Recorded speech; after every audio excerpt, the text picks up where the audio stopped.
Hello, my name is Antonio Cobarrubia. Thank you for coming to my presentation on investigating superconducting qubits towards millimeter wave frequencies.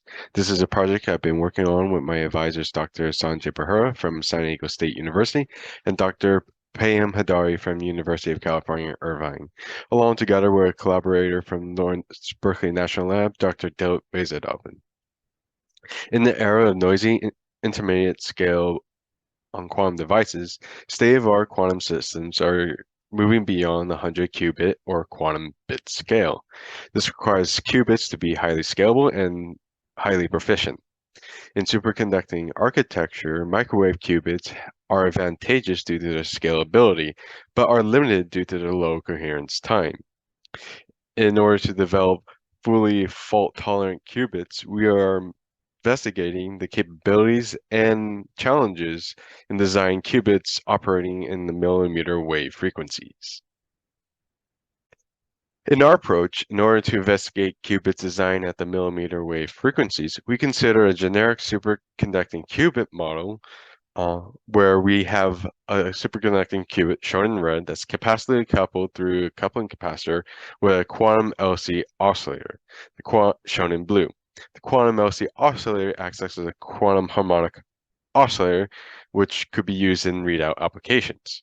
The superconducting qubit contains an element known as the Josephson junction, which acts as a nonlinear inductor. This gives rise to an anharmonic potential that can create on the subcomputational space of the qubit. From this model, we then derive the Hamiltonian that describes the system, and we further utilize in our analysis. And this is derived based on circuit quantum electrodynamics, where we're able to define the Hamiltonian in circuit parameters.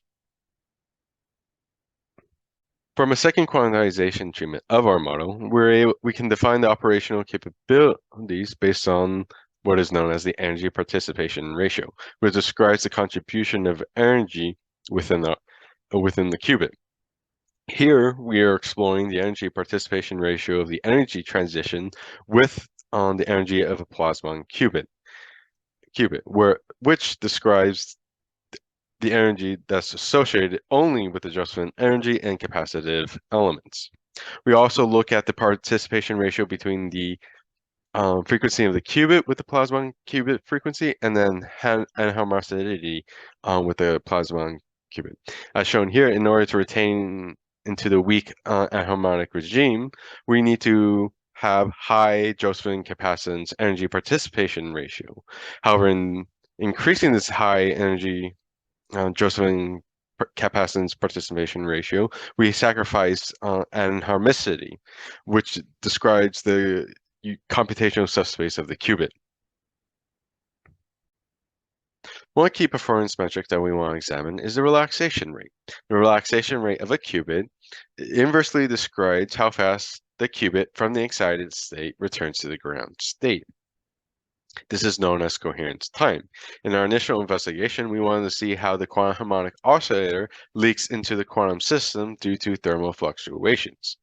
If we consider the quantum harmonic oscillator is designed around but not at the qubit's frequency, we can see the relaxation rate in the dispersion regime increases in regards to the qubit's frequencies until a certain cutoff point. And then we chose carefully the temperature operation of both the qubit and QHO, we can design a millimeter wave qubit that's able to reduce the contributions from the quantum harmonic oscillator in terms of noise performance due to the inversely relation between coherence time and relaxation rate. In our investigation, we have shown that the operational capabilities and key performance metrics can be advantageous for qubits designed at the millimeter wave frequency. In particular importance to quantum computing algorithms, physical algorithms need high depth and high qubit systems, such as the quantum Fourier transform, where even for a 1,000 qubit system, a million gate operations are needed. This means that the qubits need to be highly scalable and highly proficient, which we have seen that millimeter wave qubits potentially can improve in comparison to microwave qubits. And in future direction of our research, we want to model noise contribution beyond one-off noise in the millimeter frequency range, as well as optimize design parameters for highly efficient millimeter wave qubit design, and develop state-of-the-art classical simulation to guide design and simulation for millimeter wave qubit systems beyond the 100 qubit scale. Thank you for listening to my presentation. Bye.